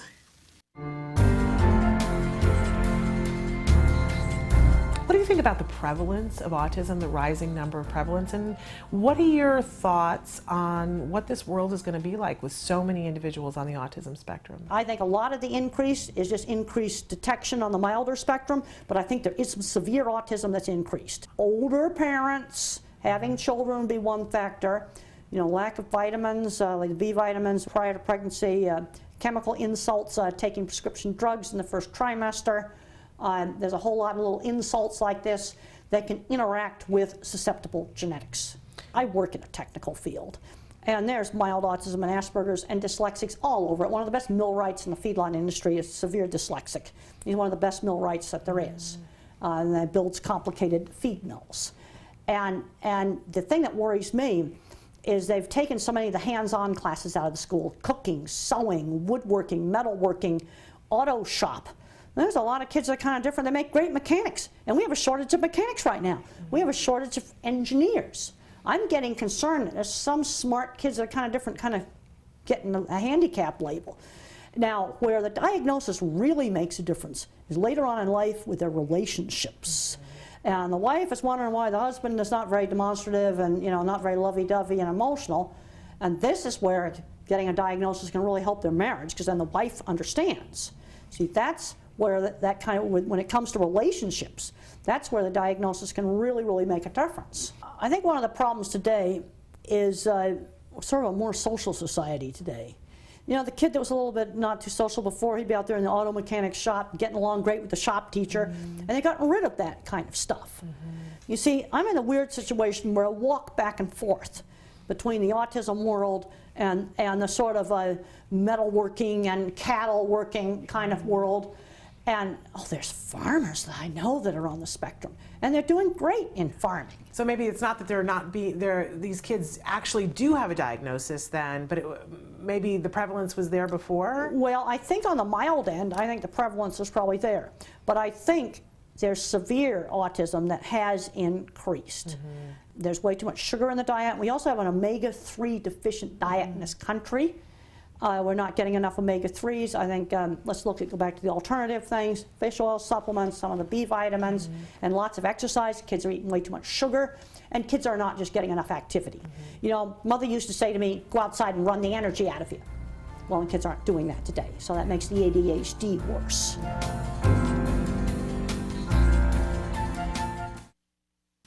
Welcome back to Autism Live. This week and this entire month, we're talking about advancements in autism. And in particular this week, we're talking about advancements in insurance. And our question today was, have you been able to get more autism services paid for by insurance? And we only got a couple of answers, but they're really of the kinds of answers that I was afraid we would get. One person who said, unfortunately, no, we don't ever seem to be able to reach the deductible. And another person who said, definitely not. My son was just diagnosed and having problems getting the insurance company to pay for OT, speech, and ABA therapies. Okay, so I want to address both of these because a lot of people are having these kinds of problems. If you are having issues because you can't meet the deductible and therefore you're not getting services started, it's one of those horrible conundrums, right? You can't start services until you've met the deductible because there's services that are monthly, and if you haven't met the deductible, I get it. Believe me, I get it. But I want to let you know that there are a couple of places who will help you out and make it so that you can either pay the deductible and get started and know that the deductible money is there so that you're not signing up for services that you can't pay for, right? Or that can help you to manage it financially if you're not eligible for one of these two places. So first of all, the first thing that I want to tell you about is Autism Care and Treatment Today. That they are a wonderful organization, and I believe in April they will be starting a grant phase again, and you can absolutely apply to them for your deductible.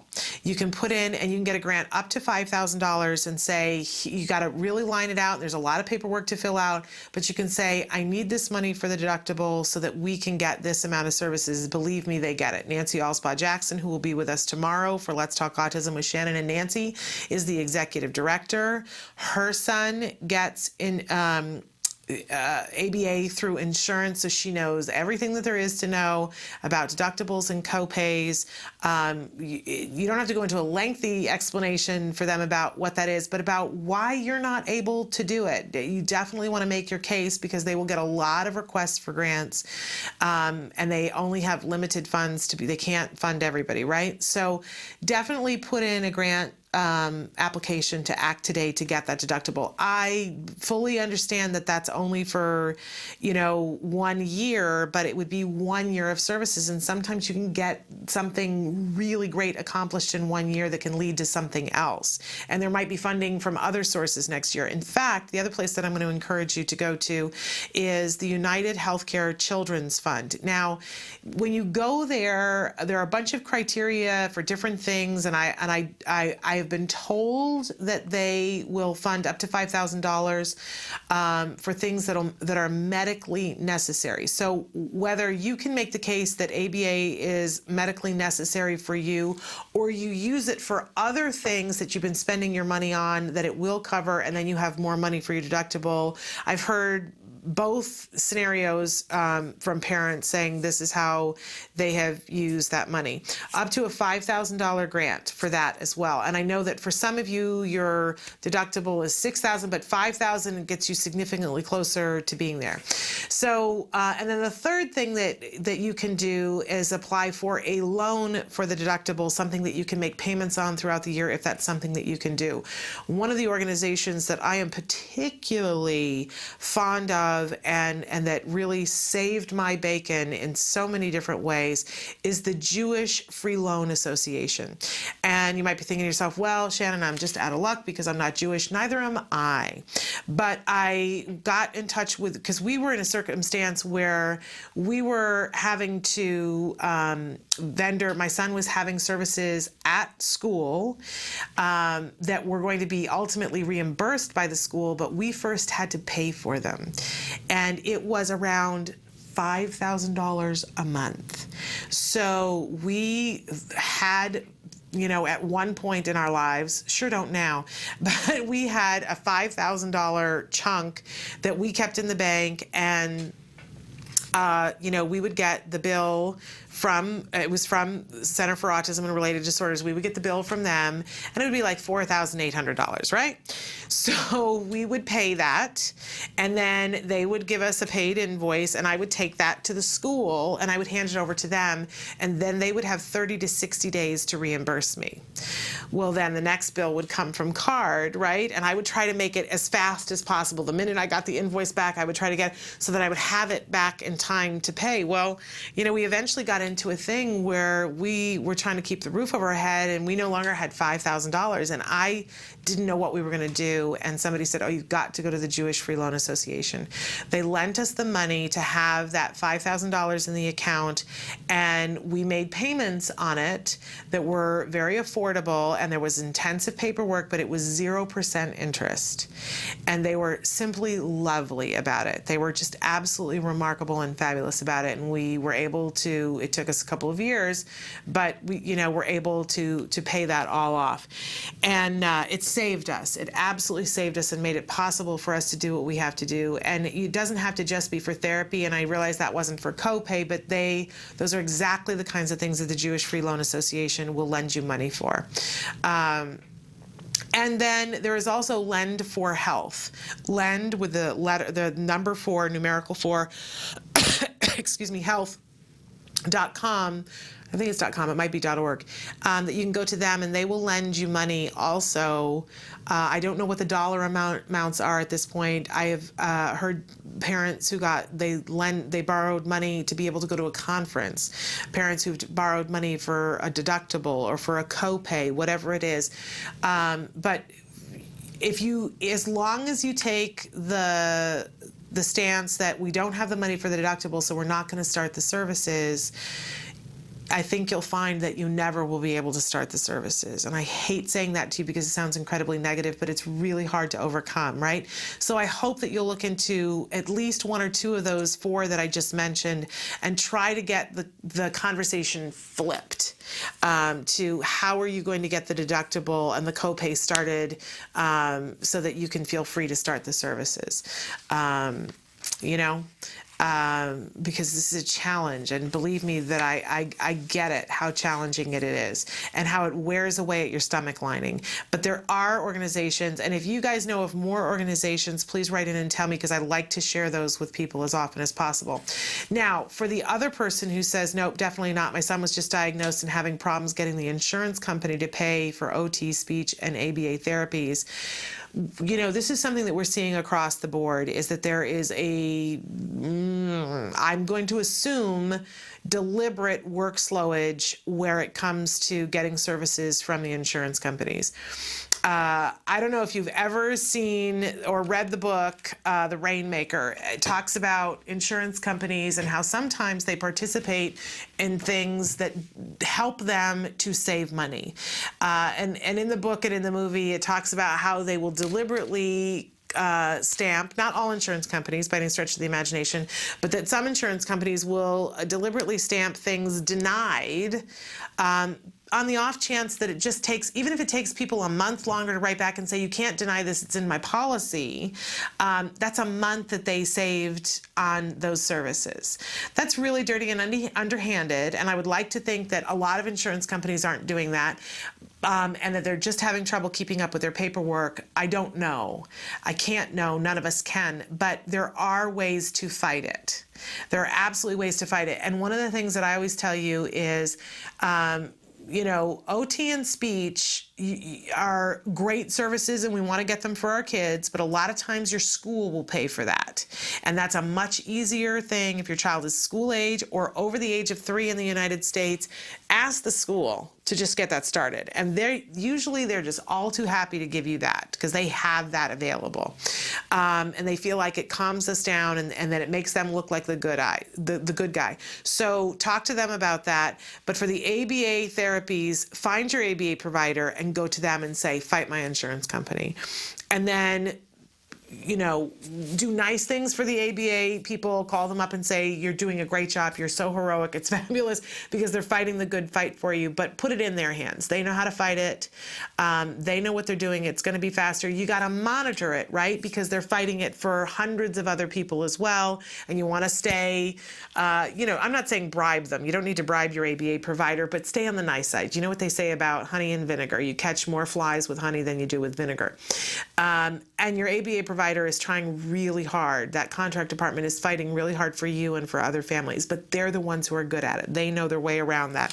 So I would encourage you to put them on the job. You're more likely gonna get something done if you do that.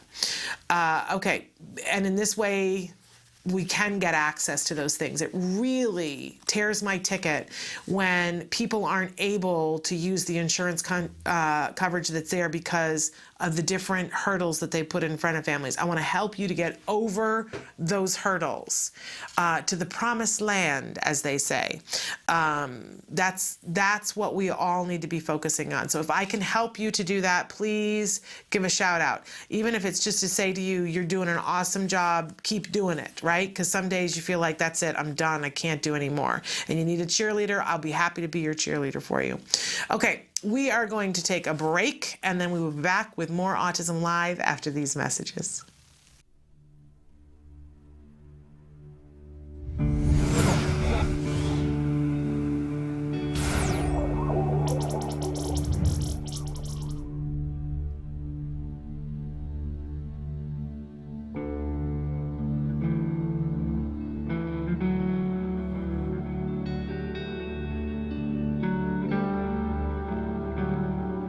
Our twins, Justin and Jessica, were premature babies, so we always were very conscientious of their development. But I think it was probably 15 months, Justin started getting really obsessive compulsive with opening and closing doors. And Justin started tantruming a lot too. These would be major tantrums that were just completely debilitating to the family. Having to take them out of the house, put them in the car, drive around, just to calm them down. I remember a breaking point and just thinking, you know what, we got to do something, this is not right. Once we were on the track to getting a diagnosis for autism, we started sharing that with our close friends and family. It just so happens that somebody from our older daughter's private school called us out of the blue. She introduced herself and she says, I know that recovery is possible. Those words so early in our journey were a guiding force for us. As we got more educated in knowing what is effective therapies for kids with autism, we realized quality ABA is vital to that progress. That's where we decided that CARD was the right provider for us and for our son. Justin responded very well to therapy. The behaviors were tracked, and we saw that what was being instituted was working. Justin, what are you doing? I'm coloring. You are coloring. Good for you. There was real progress, and it was progress that was tangible. I just remember when he made a sentence, he said a sentence. We were just happy about it, going, no way, I can't believe you just did that. What's the date? The 18th. 18th of what month? December. Oh, what year is it? 2007. Oh, okay. So how old are you today then? 5. The therapies that CARD did for Justin didn't just impact his daily living skills, but it was a positive impact on our entire family. I'm Justin. I am in 4th grade. I like playing video games sometimes. My dream to build a teleporting machine. Like sometimes if like we're on an airplane and it's like really long, you guys just say, "Oh, hurry up with that teleporting machine. We're waiting on you." And I just started Friday Night Lights. This is our 3rd game of the season, and it's pretty fun. You have to be fast. We attribute so much of Justin's recovery to CARD. Their goal was the same as our goal. We wanted Justin recovered. June 12, 2008 is a day that I celebrate every year because that is the day that Justin was deemed recovered from autism. And Dr. Doreen Grandpichet met with us, looked at him and just said, he's brilliant. You need to keep his mind stimulated because he's very smart and he has no residual traits of autism.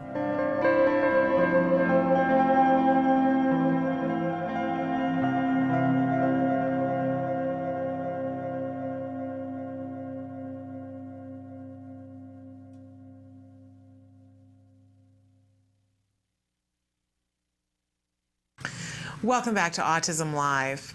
We're having a very exciting day talking with several different adult gentlemen who are on the autism spectrum. And to continue that along, we are going to join now via Skype with Scott Lentine. He is on the autism spectrum and he is a poet. Scott, thank you so much for being with us today. Thank you very much. So tell us a little bit about yourself, how old you are, and when you started writing poetry, Scott.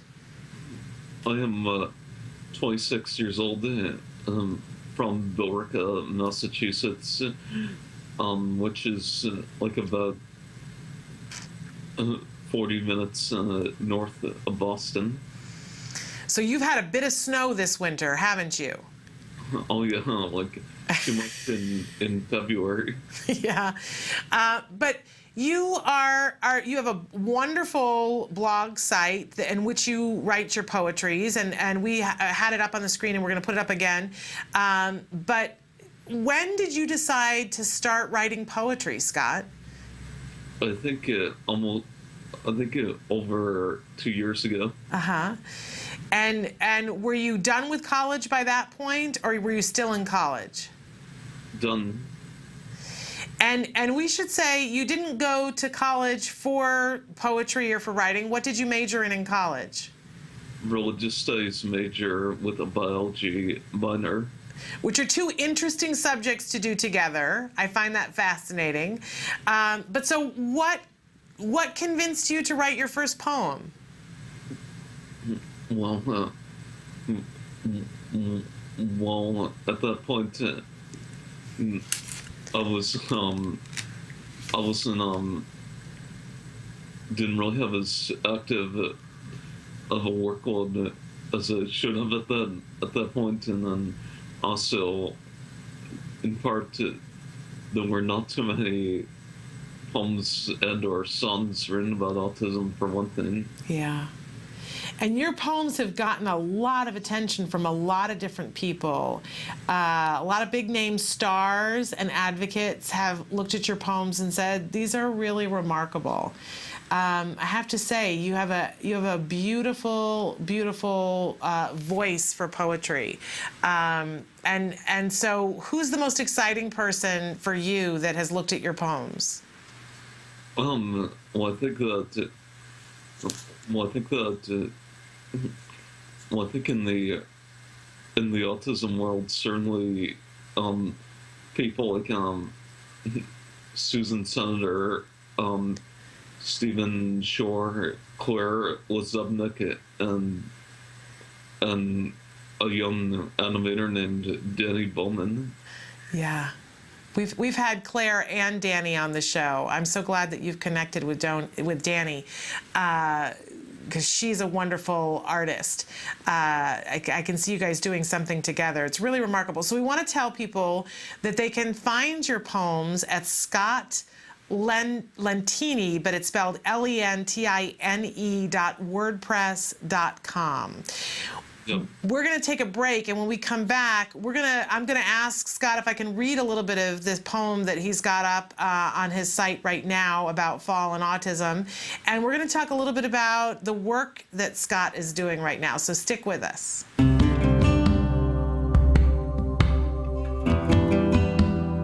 Hi, I'm Bryce Myler, and I'm the Contracts Director for the Center for Autism and Related Disorders. I've been here for about 5 years. CARD has several employees with many years of insurance experience, dealing with insurance, dealing with pre-authorizations, dealing with discovering whether there's coverage or not. So we have more experience than any ABA provider that I've ever come across. So for a prospective client, somebody that may be interested in, ABA therapy and what CARD has to offer, we have a special 800 number, and you call that number. They will talk to you about what we have to offer, how ABA works. He'll ask you for the front and back of your ID card, and then we check to see if you do or do not have coverage. If you have coverage for ABA therapy, we try to do whatever we can to set it up where we can bill for you and you don't have to fight with the insurance company every month to get your claims paid. For California residents, we recently did a series of insurance trainings all over the state, and you can click on the link below to watch pretty much the full presentation. It has a lot of information, how you can get your insurance company to comply with what they're supposed to do, understanding the networks, and many other valuable pieces of information.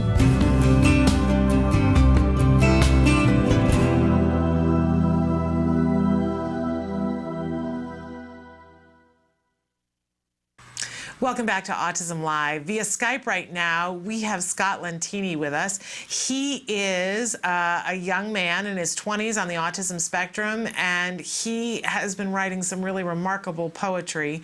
Scott, before I read part of this poem that you wrote, Acceptance of Autism, tell our viewers, how old were you when you were first diagnosed with autism? 18 months. So this was like in 1989, I believe it, and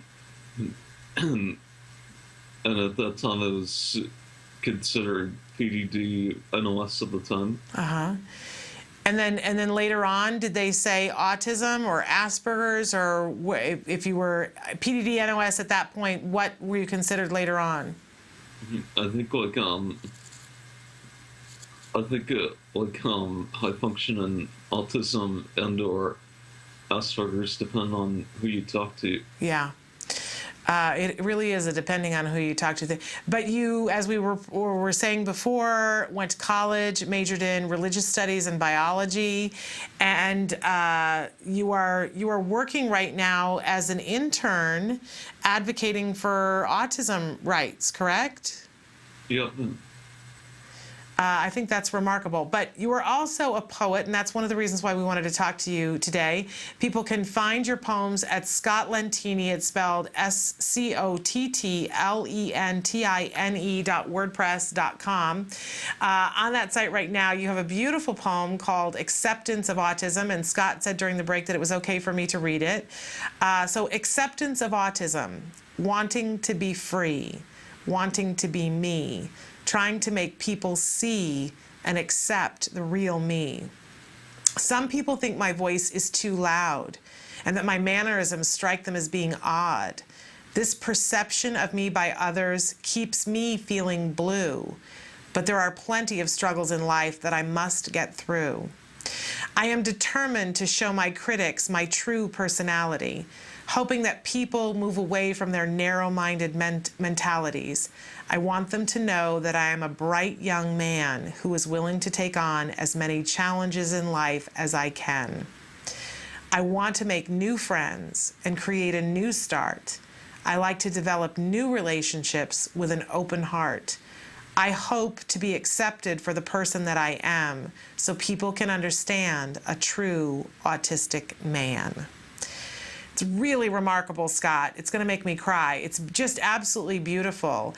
And so what was your inspiration for this poem? Did something happen, or this just came to you? Well, I think over the well, I think in some ways both, because in a lot of ways people with autism do face like a harsh reality, like in the present world. They're still not given like proper accommodations in the felon fields, education, employment, and in healthcare. Yeah. But you are fighting for individuals who are on the autism spectrum, both in an office setting and through your words, which is really remarkable. Yeah. And has there been talk about you putting together a book of poems, Scott? Oh, lots of people have said that, friends, family, like everyone else. Yeah, and I think there's even been a couple of singers who have talked to you about are people talking about setting some music to your words?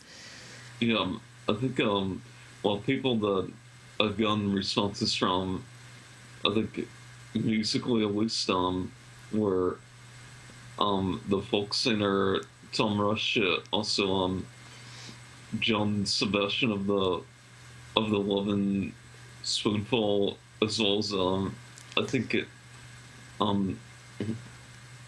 it's certain like local singer songwriters and someday it would actually be great if I heard from people like Carole King, Carly Simon, and even like non-singer people like Doug Flutie and Michael J. Fox. Well, I have a feeling that a lot of that is going to come to pass for you, Scott. You are a remarkable young man and very talented, and I think you're going to do a lot of great things in this life. And I'm so grateful that you were able to come with us today and to share some of this. Again, we want to encourage people to check out the rest of your poetry. Go to Scott Lentine. It's spelled ScottLentine.wordpress.com. Scott, thank you so much for your words and for being here with us today. Thank you. All right, take care. Really remarkable young man. You really have to read some of these amazing poems. Really spectacular, very heartwarming. And they're not all about autism. He writes about poetry, or he writes about fall in New England on this same site. It's just really, really beautiful. So check that out, scottlentine.wordpress.com. We're going to take a break and come back to finish out the show. Stick with us. Oh, no, we're not taking a break. We're at the end. Emily says, no, there is no time. So let me talk a little bit about what's happening the rest of this week, because it's really huge, you guys. Okay, so first, tomorrow we have Ask Dr. Doreen. Dr. Doreen Grampachet will be here, and she's going to be answering your questions in real time. You guys wrote in a lot of stuff over the weekend, so I've got a bunch of questions, but I can squeeze in some more, so definitely write in. Then tomorrow, during Let's Talk Autism with Shannon and Nancy Allspaw Jackson will be here with me, and our very special guest, we're having him back, Vince Redmond, who is a marriage and family therapist and also someone who has more than 20 years of experience doing ABA therapy with individuals, both young and older. He's so great with our teenagers and adults on the autism spectrum. He's going to be here with us and answering your questions that are appropriate for a marriage and family therapist. And we're really going to be focusing tomorrow on siblings, on what we do for siblings. We know that it's so difficult to be a kid kid who is seeing everything happen for your sister or your brother and having to deal with their moods and their therapists and their schedule, we know that's really hard. So Vince is going to be talking with us about what we can do for the siblings to include them in the program and help them to not feel left out. And we'll be taking your questions for Vince as well. Now on Thursday, we are welcoming back Dr. Del Nadowski, and we are also having Dr. Jonathan Tarbox with us as well, continuing answering your questions. But in addition to that, we have two really incredible guests that are going to be with us. We have somebody who's going to be with us from an amazing ABA organization that is a non-profit organization. I know, you go, what? What's that about? And it has like a Hawaiian name that I don't want to mangle, but really looking forward to having them speak with us about how they're doing ABA, being an ABA provider in a non-profit format. Will be really remarkable. And then we're also, at the very end on Thursday, we're going to have Bill Cowell with us. And he is the producer behind the film Bad IQ. I know this was something that was in the news a lot lately. It's a film that's already been started, being made about what it's like to have Asperger's. It features a lot of different personalities from the entertainment world, like Bill Cosby and Philip Seymour Hoffman. There's been a lot of buzz in the press about what was Philip Seymour Hoffman doing, working on a documentary about autism. You're going to find that all out on Thursday in the very last portion of the hour. But I also want to take a second to tell all of you that we've got a really remarkable event coming up on the 14th of March. That's a Friday. We're not usually live on Friday anymore, but we are for one special hour with Holly Robinson Peete. We're going to talk about it end to end in a one capsulated hour, just Holly and I, about what it's like having a teenager on the autism spectrum, what's new with the Holly Rod Foundation, and how is technology changing autism, and what does that have to do with Miss Holly Robinson Peete. I will tell you that we are going to be giving away, the Nobby people have given us two of those fabulous Nobbies.